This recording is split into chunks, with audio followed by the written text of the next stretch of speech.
আর এই একটা টাইমের মধ্যে এই ফেরেশতা করে লই আল্লাহ পরামর্শ করছেন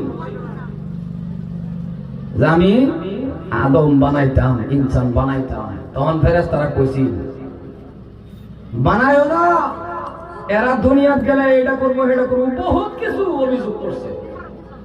কিসে কিসে বললি এটা ওরা তুমি এটা বানাই দিও।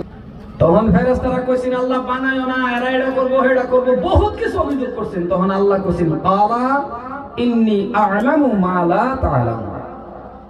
ফেরেশতারা আমি যা জানি তোমরা তা জানো না। আজকা চায়া দেখো, তোমরাই তো রিপোর্ট করলা যে আমি আল্লাহরে না দেখা জান্নাতও দেখছে না, জাহান্নামও দেখছে না, না দেখা জান্নাতের বাগানও বয়া আমি আল্লাহ আমার হাবিবের আলোচনা শুনতাছে। ফেরেশতা সাক্ষী দেখো, এই বান্দার জীবনের গুনাহ মাফ করে দেন।